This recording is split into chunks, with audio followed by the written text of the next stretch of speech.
Depuis quand on l'a noté ici au Sénégal? Bon, oui, depuis le 22 avril 1980, c'est registré. D'accord.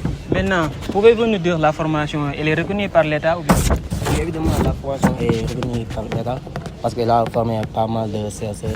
On peut dire que c'est une de 30 CSE qui sont une licence jusqu'à présent, dont 6 doctorats et 35 CSE en cours. Ça fait une somme de 75. Donc, elle est reconnue par l'État grâce à sa capacité de faire, son intelligence important et le fait qu'il participe au développement de l'énergie. Parce qu'on peut dire que de nos jours, le recours ne suffit pas, donc il faut trouver d'autres processus. Donc on a trouvé mis en place cette institut pour couvrir le manque de l'électricité. D'accord. Maintenant, M. Faye, vous en tant que la première promotion, avez-vous des difficultés par rapport à la formation? Oui, évidemment. Bon, en étant la première promotion, on a aussi eu pas mal de difficultés parce qu'auparavant, l'institut ne prenait pas de nouveaux bacheliers. Donc, comme on le dit souvent, c'est difficile. On a aussi eu pas mal de difficultés. Parfois des problèmes de salle, des problèmes de profs et autres. Vous rencontrez des difficultés ici au niveau de l'UCAD? Oui, on rencontre des difficultés ici au niveau de l'UCAD. Parce que comme nous le savons, nous tous vivre au Sénégal, c'est très difficile. Et surtout si aussi on n'a pas de logement, parfois on quitte très loin, parfois on vient jusqu'ici, on ne fait pas cours, manque de profs, manque de salles et autres. Donc vraiment, la situation est très difficile. Donc jusqu'à présent, vous n'avez pas de logement? Non, jusqu'à présent, nous n'avons pas de logement. Pour vous dire vrai, jusqu'à présent, nous n'avons pas de logement. Mais nous essayons de faire nos mieux pour régler cette problème. D'accord. Alors, pour rappel, chers téléspectateurs de Diapézé TV, nous sommes en compagnie de notre confrère M. Arouna Faye, M. Arouna Sow. M. Arouna, je vais vous laisser la parole. Ok, merci, doyen de Diapézé TV. Je salue tous les étudiants, mes frères et amis de cet institut. Vraiment, c'est une fierté d'être là devant eux. Vraiment, ils ont tout fait, surtout le responsable de l'Institut CEREP. Je lui félicite et tous leurs frères qui sont derrière lui pour l'accompagner à passer le message. Donc, monsieur le responsable de l'Institut CEREP, je voudrais juste vous poser quelques questions concernant votre formation. Et ma première question est, en tant qu'une formation, on peut parler de pratique et de théorie. Mais est-ce que vous avez des matériels disponibles pour cette formation? Bon, merci Arona. Cette question est vraiment importante. Bon, qui parle de formation professionnelle parle de pratique. Mais depuis l'année dernière jusqu'à présent, on n'a pas encore fait de cours de pratique. Et c'est quelque chose que nous déplorons fermement. Parce qu'on ne peut pas parler de futur technicien alors qu'on ne sait pas manier les outils. Et ça, c'est une situation que nous déplorons. Et nous lançons un appel aux autorités de mettre les matériaux nécessaires qu'il faut pour accompagner cette formation. Mais, monsieur le responsable, est-ce que durant ces difficultés, vous avez une fois descendu sur le terrain pour se manifester, pour que les autorités puissent connaître vos difficultés? Oui, évidemment, parce que premièrement, on a informé à qui de droit, mais on a vu qu'après les négociations et autres, ça ne passe pas. On a failli se descendre sur le terrain, mais on a même boycotté les cours et les examens pour régler nos problèmes. Mais on peut dire que jusqu'à rien n'est encore fait. Jusqu'à présent, on peut dire? Oui, jusqu'à présent, on peut dire rien n'est encore fait. Ok, mais est-ce que vous comptez que cette situation peut être... Vous pouvez éradiquer cette situation? Oui, cette situation est vraiment catastrophique. On peut dire que c'est anormal parce que nous sommes des étudiants comme tous les autres étudiants. On a eu les mêmes droits que les autres étudiants et nous méritons aussi d'avoir une reconnaissance totale. Donc nous déplorons cette situation fermement et nous comptons pas croiser les bras. Ok, monsieur le responsable. Donc, en tant que le responsable, en tant que la première promotion de cette formation, quels sont les conseils que vous pouvez donner à votre frère qui sont en L1? Oui, bon, on leur dit que ce n'est pas évident d'être ici au l'université de Dakar avec des difficultés. Mais dans la vie, il faut oser y croire. Parce qu'il faut avoir de l'abnégation. Parce que rien n'est facile dans la vie. Il faut avoir la volonté de faire et la courage. Et Inch'Allah, tout ira bien. Mais Moussa Mor Faye, nous sommes sur Wolof Kouti, parce que nous sommes dans le Sénégal. Le Sénégal, c'est le Wolof qui domine. Il y a Pulaar, il y a Serer, il y a Mandeng, il y a Djola. Mais pour faire passer l'information, pour que la population sénégalaise puisse savoir les difficultés que rencontrent les étudiants de l'Institut Sérère dañuy dem tuuti si wolof ñu expliquer suñu mbokk yi ñu expliquer suñu parents yi nekk ñoo xam ne ñu ngi suñu ginnaaw ah di ñu financer di ñu jox lépp mais en revanche à chaque instant dañuy am problème mais lan ngay wax ban message ngay mën a sànni suñu parents yi exactement pour les difficultés qu'on rencontre. bon version moom xam naa damay lay bàyyi ak sama naataango sa agent moom xam naa ñu gën koo yaatal na nga def sëñ bi. tur bi ak sant bi. Mouhamadou Lamine Cissé. niveau L2. Oui, oui, comme donc adjoint responsable de l'Institut Sérère dañuy ñëwaat tuuti si suñuy question quoi en tant que yow yaay adjoint bi. léegi dañoo bëggoon ñëw tuuti si seen difficulté.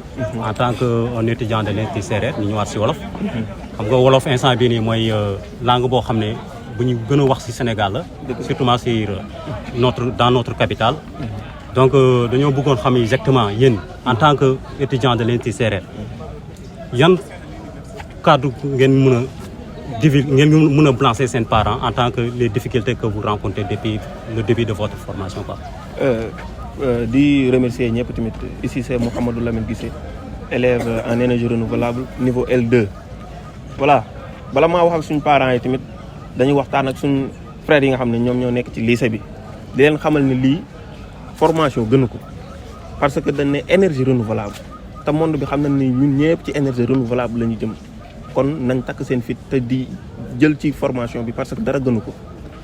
bon li may wax ak suñu parents yi tamit mooy que nañ dalal seen xel te xam ne incha allahu rabbi ñun ñu war a jàppale bu ñu jàppalee danañ toog danañ jàng parce que ñun jàng rek lañ xam. ñan leen war a jàppale. ñan ñoo ñu war a jàppale moom mooy autorités yi moom mooy ñi nga xam ne ñoom ñoo ñu indi fii ñoom ñoo ñu diriger mën naa wax loolu. l'état ou bien. l'état peut-être wala tamit ñi nga xam ne ñu moom la fi état bi teg mooy à savoir mooy suñu directeurs yi wala ñi nga xam ne ni ñoom ñoo ñu contrôler ñoom ñoo ñu contrôler mooy ñi nga xam ne ñoom ñoo gérer cours TD yi wala cours TP yi wala cours magistraux yi léegi daal ñun loolu lañ amoon di wax ko suñu ay parents yi te di leen wax que tamit Sénégal énergie renouvelable mën na fay dox parce que mën naa ne ensoleillement bi mi ngi fi ba mu doy parce que ni naaj bi chaque jour mi ngi génn pour nga toog 2 jours ci fii Sénégal naaj bi génnut loolu jàpp naa ne c'est quasiment impossible. mais monsieur l'adjoint du responsable. est-ce que le fait que nga am soleil. entre autres fekk amoo matériel est-ce que affaire bi formation bi dina dox tant que amoo matériel. waaw loolu tamit beneen problème la moom mooy kon damay rejoindre samay propos yi ma waxoon sànq ñi ñu war a jàppale ñoo ñu jàppalewul wax ji pour mu leer. kon actuellement defu leen pratique. defuñu pratique bañ nekkee L1 ba léegi mosu guñoo gis ab panneau solaire ñu ne ñu lii mooy panneau solaire ñun ba léegi gisaguñ panneau solaire gisaguñ tamit benn éolienne bu taxaw ñu ne ñu lii mooy éolienne te ñun loolu dund nañ ko moom mooy première année bi dem na ba jeex ñun defuñu benn cours pratique te loolu bëgguñu mu dal ñi nga xam ne suñ frère yi nga xam ne ñoom ñoo nekk L1. mais noo leen di nangu durant toute l'année. ngeen nangu nekk di def théorie defu leen pratique. début bi gars yi dañoo toog face à face les autorités entre vous. da ngeen di wax ne après théorie. pratique ngeen di def quoi mais lan ngeen di nangu ngeen def théorie. ba année bi jeex defu leen pratique mais erreur bi si yéen la nekk ou bien si l'état la nekk. man naa wax ne erreur bi nekkul si ñun. ndax ñun xam nga lan man.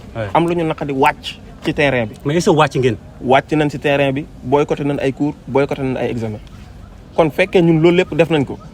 satisfaire ñun suñ ay besoin kon jàpp naa ne suñ ay besoin ñoom da leen a ñoragut peut-être. lan moo tax ngeen reprendre ginnaaw bi ngeen wàccee ci terrain bi dañ leen a digoon dara wala lan la. waaw ñun li tax ñu ñëwaat ci classe bi mooy dañ ñoo digoon dara. mooy lan dañ nañu woon incha allahu rabbi L2 bi di ngeen def seen ay travaux pratiques L2 bi di ngeen am ay seen classe yu normal di ngeen def seen ay cours normal tey jii nii may wax ak yow rek waroon nañoo am cours nii defuñu cours bi ndax lañ gisuñu professeur.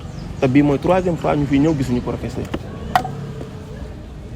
te dañ ñoo waxoon tamit danañ def ay travaux pratiques ba léegi ab panneau solaire gisaguñ ko bu taxaw te loolu nekkul loo xam ne ñun rafetlu nañ ko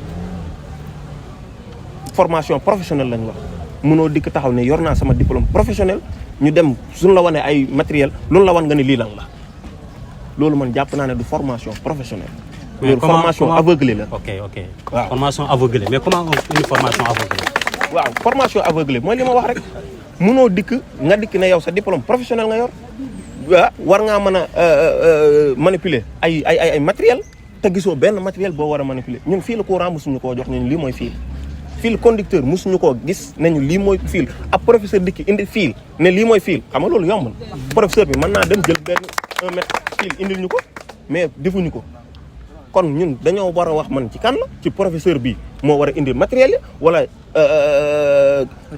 autorités yi ñoo war a jox professeur yi matériel yi mat wala ñoom ñooñu war a neñu kat da ngeen a war a dem ci bërëb bi ngeen def lii ñun ba léegi gisaguñ dara en tout cas ñun ñu ngi ci ay salle ñun ak waa lycée mën naa ne ñoo yem jamono jii nii. Alors, monsieur l'adjoint du responsable, revenons un peu en arrière, parce que quand on parle de CRR, moi, étudiants qui savent que nous avons énergie renouvelable. Et au village, nous avons des parents qui savent que nous avons des gens qui savent que nous avons télé, radio, ñu naan énergie renouvelable Sénégal am na naaj am na tout ça léegi yéen ngeen war a def formation boobu tey si tey suñ parents yuy ban message bu leer nga leen di mën a jox ñu xam lan mooy énergie renouvelable ak yéen après seen formation bi lan la Sénégal war a mën a xaaree ci yéen pour ngeen apporter ko par rapport aux difficultés de l'électricité bi nga xam ne ni sonal na Sénégal sonal na aussi Afrique. Voilà gis nga énergie renouvelable mën naa ne jamono bi déficit en électricité bi fi nekk énergie renouvelable rek moo ko mën a jëlee ndax de genre mënoo gis benn village boo xam ne ni dafa sori ak genre centre ville bi loo xam ne dina mat ay 7 kilomètres 8 kilomètres nga bëgg faa déplacer ay poteaux te fekkee ay énergie renouvelable bi centre énergie renouvelable mën nga koo def ci biir village bi loo xam ne mën naa ne du nécessité yenn dépense bi nga xam ne moom lay fil yeeg poteaux yeeg yooyu di dépenser xam nga léegi bu ne énergie renouvelable nag te fekk Sénégal am na naaj moom mooy que ni bu ndikkee benn village dañ fay installer ay panneaux solaires courant bi mën a circuler ci village bi Sénégal am na espace boo xam ne mën nañ fay def ay éoliennes parce que ci géej gi mën nañ fay def éolienne ci joor ji tamit mën nañ fay def éolienne kon man jàpp naa ne énergie renouvelable gaa ñi li ñu ko war a jox dëgg ak bi ñu ko war a jox joxagun ko parce que ni yenn village yi fii nii ñoom ñëpp kenn waratu see ñàkk courant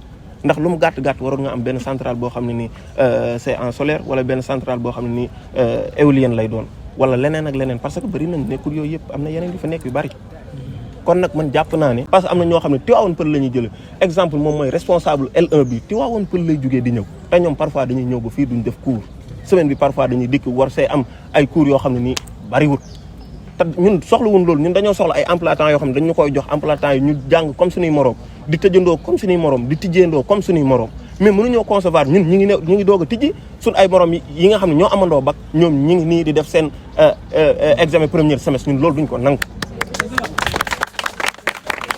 certes lenteur administrative am na mais ñun nañ ñu jox suñu àq bu lenteur administrative amee na ko université gépp yëg mais mënuñoo comprendre ñii di ko yëg à 30% ñii di ko yëg à 90% ñun duñ nangu loolu xam nga lañ nangu lenteur administrative am na d'accord nañ am na fépp la am léegi ñoom buñ tardé ñu tijji exemple mois de juin ñun buñ tardé nañ tijji mois de juin mais ñun mënuñoo comprendre ñoom ñuy tijji mois de juin exemple ñun ñuy tijji ay mois de décembre duñ ko nangu ñoom gënul ñoo bëgg la ñuy def lan lañ bëgg jàng ñun lan lañ bëgg jàng lan lañ bëgg tekki dara ci pays bi ñun lan lañ bëgg tekki dara ci pays bi kon dañ ñoo war a jàppale comme ni ñu jàppee suñu ay morom certes première promotion la ak deuxième promotion certes day nduróog lu ñuy sacrifier mais nag kon nag pour ñun ñu génn moo sacrifier si suñu diggante ak ñoom mooy nañ li ñu warloo ak ñun nañ ko def. Alors maintenant qu'est-ce que vous comptez faire? li ñu comptez faire moom mooy taxaw di leen déglu danañ fa demande nag wax ak ñoom si njëkk ak teraanga buñ ñu tontuwut si nga xam ne moom mooy dañoo war a def ay TP ñun danañ boycotté cours yi danañ boycotté examen. kon ba année bi commencé bi léegi defu leen TP. waaye yow ñaari at si yàlla ngi nii defuñ TP ñaari at a ngi nii. defuñ TP ok monsieur l'adjoint. gis nañ que bari ngeen ay difficultés quoi. mais est-ce que les étudiants de l'Institut CRR avec les autres étudiants des autres facultés. vous êtes au même pied d'égalité. mën naa ne nekkuñu au même pied d'égalité. Pourquoi? parce que ñun suñu promotion li ëppoon bana. mais pour lu waral loolu. découragé mais est-ce que jot seen bourse yu mel noonu quoi en fait. waaw bourse bi moom mën nañ see bañ a wax lu bari. parce que am na benn nombre bu jot. am na benn nombre boo xam ne jotul. mais lu waral loolu. voilà puisque dañ ñoo waxoon ñëpp mënuñoo am dañ koy nangu parce que yàlla sax buy séddal daa am ñu muy jox am ñu mu xañ kon nangu nañ loolu mais dañ ñoo waxoon ku validé ñëw L2 nga inscrire ci ne ko université santé da ngay am bourse obligatoire quoi. obligatoire inscrire nañ yàlla def na validé nañ ñu ngi toog di xaar. mais ba léegi ñun ñu ngi toog di xaar nee nañ ñun mois de juillet bi la ñu jot mais ñu ngi toog di xaar ba xam danañ jotam déet lépp nag ça reste à revoir voilà ñun ñu ngi toog di déglu ñu ngi toog di xaar. D'accord, merci beaucoup. Donc, revenons aux responsables. Maintenant, vous, en tant que responsable, les étudiants sont derrière vous. Quel est le dernier message? Bon, le dernier message, avant tout d'abord, je remercie mes frères et sœurs ici présents avec moi. Bon, comme mon adjoint l'a si bien dit, d'ici peu de temps, nous avons eu des rencontres avec le DAP et le directeur. Nous allons leur dire toutes nos difficultés et nous allons leur accorder une délai butoir. Si rien n'est réglé, nous allons descendre sur le terrain. Nous allons utiliser tous les moyens nécessaires pour combattre cette fléau parce que ça ne passera pas. C'est inadmissible, c'est incompréhensible parce que nous ne pouvons pas être des étudiants comme tous les autres étudiants et nous ne pouvons pas être au même pied d'égalité que les autres. Nous comptons passer par le voie pacifique parce que dans la vie, il faut savoir négocier avant tout d'abord. Il faut savoir passer par les étapes. Nous n'allons pas sauter n'importe les étapes. Nous allons le faire étape par étape. Mais d'ici 2 semaines, si les autres ne réagissent pas, nous allons réagir autrement. Ça, je vous le garantis. Comment autrement? Vous allez utiliser violence ou pas? Non, la violence ne peut pas partir de notre mode de fait. Oui, comment faire? Ouais. Nous pouvons boycotter les cours, nous pouvons introduire à qui de droit. Nous allons nous diriger vers les responsables, nous allons boycotter les cours, les TD et autres. En tout cas, nous n'allons pas laisser cette situation continuer. Il y a une négociation nga xamné mom ngeen nara tek ci table bi pour jëm ko négocier avec les autorités ou l'administration. Oui, bon, nous allons leur demander les matériels nécessaires pour qu'on puisse démarrer le cours de TP le plus rapidement possible. Vraiment, ça c'est une nécessité. Concernant les bourses aussi, on va y revenir. Vu qu'ils nous ont donné une délai en nous disant qu'en mois de juillet, on va recevoir nos bourses. Donc là, on peut attendre. Mais ce qui concerne les cours et autres, nous ne pouvons plus les accorder de délai. Il faut réagir le plus rapidement possible. Oui. D'accord, merci beaucoup. Donc, pour rappel aussi, nous sommes avec le responsable de la licence 1. Monsieur, bonjour. Oui, bonjour. Le nom, s'il vous plaît? Je me nomme Babacar Gueye. Je suis en licence 1 au niveau de l'université Cheikh Anta Diop en énergie renouvelable, c'est vrai. D'accord, vous, c'est ce qu'on appelle les bleus. Oui. Maintenant, tout juste, vous venez d'arriver au niveau de l'UCAD. Oui. Et vous rencontrez déjà des difficultés. Oui. Qu'est-ce que vous pouvez dire par rapport à cela? Alors, avant de répondre à votre question, je vais d'abord dire le problème que nous rencontrons déjà. Nous, on est venu à l'université. Par exemple, je vais prendre mon cas. Je suis venu 3 fois à l'université et je n'ai jamais trouvé une personne qui pourrait me dire exactement où se trouve l'Institut CRR. Déjà, ça, c'est un problème. Il y a des étudiants qui sont ici, qui sont en master cette année, ils ne connaissent pas l'Institut CRR. Vous voyez ce que ça fait. Donc, nous, c'est par l'aide du responsable des L2 que nous avons pu permettre de créer un groupe pour pouvoir discuter et permettre de voir comment on va faire pour qu'on puisse démarrer les cours normalement. Parce que, comme je vous l'ai déjà dit, il y a beaucoup d'étudiants qui sont venus jusqu'ici et ils n'ont jamais trouvé une personne qui pourrait leur conduire pour leur permettre de savoir où se trouve l'Institut CRR. Déjà ça, c'est un problème. Alors, yéen aussi revenons en wolof parce que fekk ngeen fi seeni mag ñu doon def L1 léegi ñu ngi L2 dégg nga aussi ñoom problème yi ñu nga xam ne teg nañ ko ci kaw taal bi est-ce que yéen aussi ba ngeen di soog dee ñëw maanaam ren problème yooyu ngeen fi fekkaat amul benn avancement wala am na loo xam ne nii ñoom daan nañ ko jooy te gis ngeen ci saafara wala.